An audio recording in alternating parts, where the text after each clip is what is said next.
Aujourd'hui c'est un jour de salut, salut. La main de grâce t'est tendue. Je vous salue au nom puissant de Jésus-Christ. Vous entendez la voix du serviteur Dieudonné Médard. Le sous-thème sur lequel nous allons nous entretenir en ce jour, c'est les conditions pour suivre Jésus-Christ. Je répète, les conditions pour suivre Jésus-Christ. Nous allons prier. Seigneur de Tout-Puissant, nous te disons merci. Gloire à ton nom. Merci pour tout ce que tu as fait pour nous. Merci pour la vie. Merci pour ton assistance, ta miséricorde, ta bonté envers nous. Merci pour tout. Merci et merci encore. Que toute la gloire te revienne au nom de Jésus-Christ. Seigneur, je prie que cette parole touche quelqu'un, transforme quelqu'un, convertisse quelqu'un pour la gloire de ton nom au nom de Jésus-Christ. Au nom de Jésus, nous avons ainsi prié. Amen. Nous allons lire la parole de Dieu dans Luc chapitre 9, versets 57 à 62. La Bible dit ceci. Pendant qu'ils étaient en chemin, un homme lui dit, « Seigneur, je te suivrai partout où tu iras. » Jésus lui répondit, « Les renards ont des tanières et les oiseaux du ciel ont des nids. Mais le Fils de l'homme n'a pas un lieu où il puisse reposer sa tête. » Il dit à un autre, « Suis-moi. » Et il a répondu, « Seigneur, permets-moi d'aller d'abord ensevelir mon Père. » Jésus lui dit, « Laisse les morts ensevelir leurs morts, et toi, va annoncer le royaume de Dieu. » Un autre a dit, « Je te suivrai, Seigneur, mais permets d'aller d'abord prendre congé de ceux de ma maison. » Jésus lui répondit, « Quiconque met la main à la charrue et regarde en arrière n'est pas propre au royaume de Dieu. » Que Dieu bénisse sa parole au nom de Jésus-Christ. Les conditions pour suivre Jésus. Un jour, Jésus était en chemin et en allant, un homme était venu et lui dit, « Seigneur, je te suivrai partout. Je veux aller là où tu vas. Si tu vas à gauche, j'irai à gauche. Si tu vas à droite, j'irai à droite. Si tu vas dans les villes pour prêcher la parole, je serai derrière toi. Si tu vas dans les villages pour prêcher la parole, je serai derrière toi. Partout où tu iras, je veux y aller. Partout où tu seras, je veux être en ce lieu. Je veux te suivre. Si tu dis quelque chose, je vais le faire. Si tu dis quelque chose, je vais le faire. Si tu donnes une recommandation, je vais suivre la recommandation. Si tu donnes un interdit, je vais suivre l'interdit. Et si tu donnes un ordre de faire quelque chose, je vais exécuter. Je vais te suivre partout où tu iras. Et Jésus lui répondit, « Les renards ont des tanières et les oiseaux du ciel ont des nids. Mais le Fils de l'homme n'a pas un lieu où il puisse reposer sa tête. » L'homme qui disait à Jésus qu'il le suivra partout, à cet homme, Jésus dit que les renards ont des tanières, c'est-à-dire là où les renards se reposent. Et les oiseaux du ciel ont des nids, là où les oiseaux se reposent, mais le Fils de l'homme n'a pas un lieu où mettre sa tête, où reposer sa tête. C'est-à-dire, les oiseaux ont un lieu de repos, les renards ont un lieu de repos, mais le Fils de l'homme n'a pas un lieu de repos. Si tu veux me suivre, sache en même temps que tu n'as pas un lieu de repos. Je n'ai pas un lieu où je puisse reposer ma tête. Donc, tu ne dois pas aimer ta tête plus que moi. Tu ne dois pas aimer ta vie plus que moi. Tu dois te soumettre à la condition dans laquelle je serai. Si j'ai mangé, tu mangeras. Si je suis affamé, tu es affamé. Si je trouve quelque part où nous allons dormir, toi aussi tu vas dormir là. Si c'est dans un jardin, tu seras dans le jardin. Si c'est dans une maison, tu seras dans la maison. Et si on n'a pas trouvé de maison, on n'a pas trouvé de jardin, et que c'est le chemin, c'est sur un chemin sous un hangar que je me suis trouvé, alors tu vas dormir dans ces hangars. Ta condition sera ma condition, et ma condition sera ta condition. C'est ce que Jésus lui dit. Il faut savoir que moi, je ne vis pas dans le confort. Moi, je ne vis pas une vie qui est tout le temps fleurie. Non, moi, je vis une vie où je peux manquer là où reposer ma tête. Est-ce que tu es prêt à vivre cette vie avec moi? C'est ce que Jésus lui a dit. Amen. Qu'est-ce que cela signifie? Toi qui veux suivre Jésus, tu dois mourir à toi-même. Toi qui veux suivre Jésus, je répète, tu dois mourir à toi-même. Ou tu suis Jésus sans une condition venant de toi. Tu suis Jésus sous sa condition et non sous ta condition. Ou tu suis Jésus tout en acceptant la vie qu'il te donne. S'il te donne un habit, tu acceptes. Si tu n'as pas d'habit, tu acceptes. S'il te donne une maison, tu acceptes. Tu n'as pas de maison, tu acceptes. Tu dois mourir à toi-même afin de vivre pour Jésus. Vivre pour Jésus. Vivre pour Jésus. C'est-à-dire, la vie que je vis, cela ne dépend pas de moi. Ce n'est pas moi-même qui ai décidé de vivre comme cela, mais la personne que je suis, c'est la personne là qui a fait que ma vie est ce que je suis en train de vivre et j'accepte vivre cette vie. Est-ce que tu es prêt à vivre ce que Jésus-Christ te donnera comme vie? Tu peux servir Jésus, mais tu n'as pas grand chose dans la vie.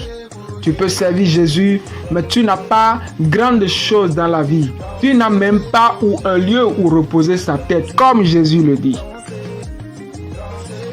Tu peux être appelé, par exemple, à être un missionnaire, où Jésus t'envoie de tel village à tel village, de telle ville à telle ville. Tu n'as pas quelque part où toi tu peux aller revenir et dormir là 7 jours sur 7, un an sur un an. Non, tu dois mourir à toi-même.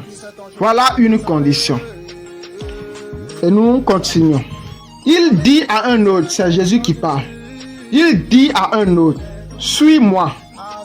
Et il répondit, cette personne répondit, Seigneur, permets-moi d'aller d'abord ensevelir mon père.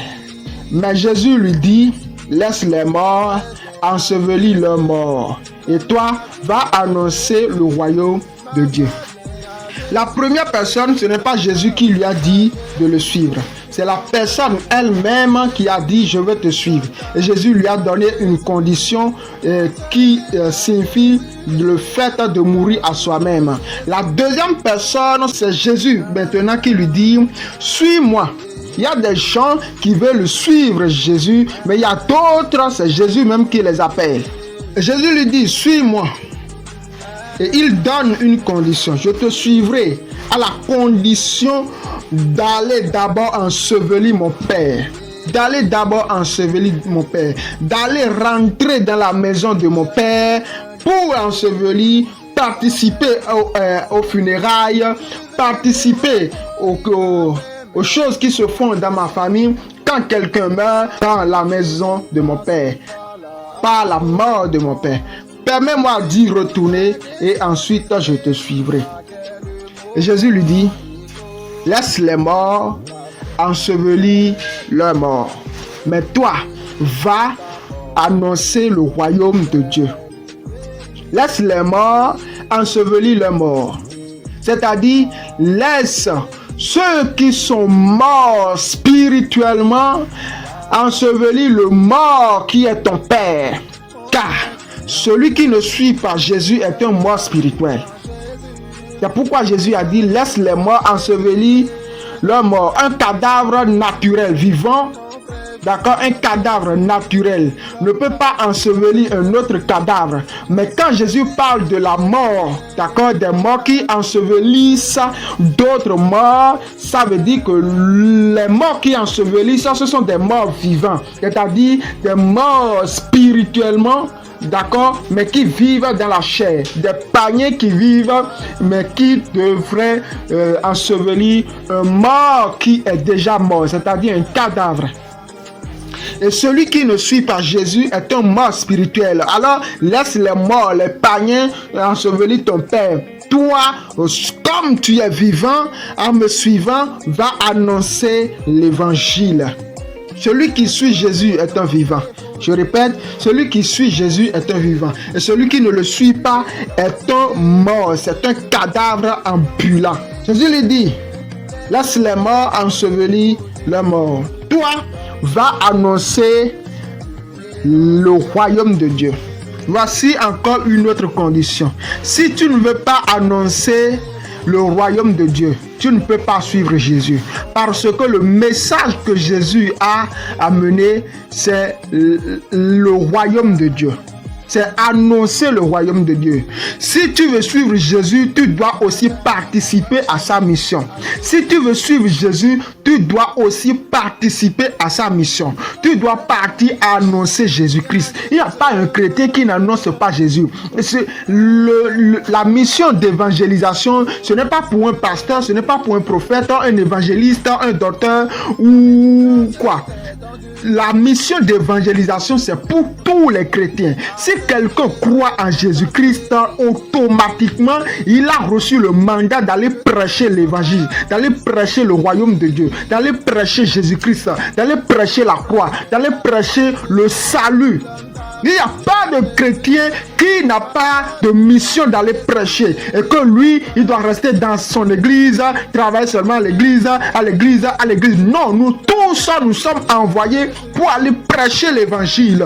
Deuxième condition, si tu veux suivre Jésus-Christ, tu dois prêcher l'évangile. Si tu refuses de prêcher l'évangile, c'est que tu as déjà abandonné Jésus-Christ, mais tu confesses seulement Jésus dans la bouche, mais tu n'es pas un suivant de Jésus-Christ. Tu n'es pas son disciple. Si tu es son disciple, tu dois participer à sa mission. Alléluia.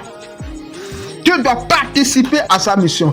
Tu dois sortir pour évangéliser. Et des fois même, ça peut t'amener à donner ton argent, pour aller évangéliser. Toi, tu es occupé à la maison, mais tu ne peux pas aller physiquement. Tu dois donner de l'argent à ceux qui iront pour aller évangéliser. Tu dois donner ta voiture pour que ceux qui iront aller évangéliser puissent avoir de moyens de transport. Tu dois semer dans toutes les activités qui amènent les âmes à Christ. Tu dois semer dans toutes les activités qui amènent les gens à la conversion. Tu dois le faire, c'est ta mission. Un autre dit, je te suivrai. Seigneur, me permets d'aller d'abord prendre congé de ceux de ma maison. Jésus lui dit, quiconque met la main à la charrue et regarde en arrière n'est pas propre au royaume de Dieu. Celui-ci dit à Jésus qu'il veut le suivre, mais à condition d'aller prendre congé de ceux de sa maison, d'aller dire au revoir à ses parents, d'aller dire au revoir à ses amis, d'aller dire au revoir à ses connaissances, après quoi il suivra Jésus. Et Jésus lui dit, quiconque met la main à la charrue et regarde en arrière n'est pas digne du royaume, n'est pas propre au royaume de Dieu. Qu'est-ce que cela signifie? La maison de son père symbolise le monde. Quelqu'un qui a décidé de suivre Jésus ne doit plus retourner dans le monde, ne doit plus regarder en arrière. Décider de suivre Jésus, c'est mettre la main à la charrue. La charrue, c'est le genre de véhicule que nous avons dans l'ancien temps où on attelle 2 chevaux. Décider de suivre Jésus-Christ, c'est mettre la main à la charrue. C'est mettre la main à la charrue. C'est faire face au royaume de Dieu et de se tourner et de tourner dos au monde.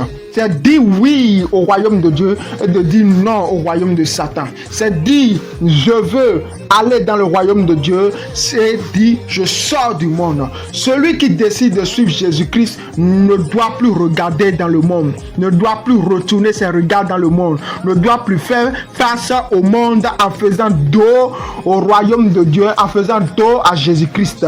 Si tu veux suivre Jésus-Christ, tu dois abandonner totalement et définitivement le monde. Je répète, si tu veux suivre Jésus, tu dois abandonner totalement et définitivement le monde. Le monde sera ton ennemi comme il a été l'ennemi de Dieu. Alléluia.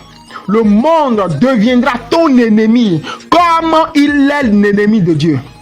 La Bible dit, celui qui aime le monde sera ennemi de Dieu. Donc le monde est ennemi de Dieu. Et lorsque tu dis que tu crois en Jésus-Christ et que tu veux aller au ciel, tu veux le royaume de Dieu, c'est que tu dois aussi dire non au monde, tu dois dire non à l'ennemi de Dieu.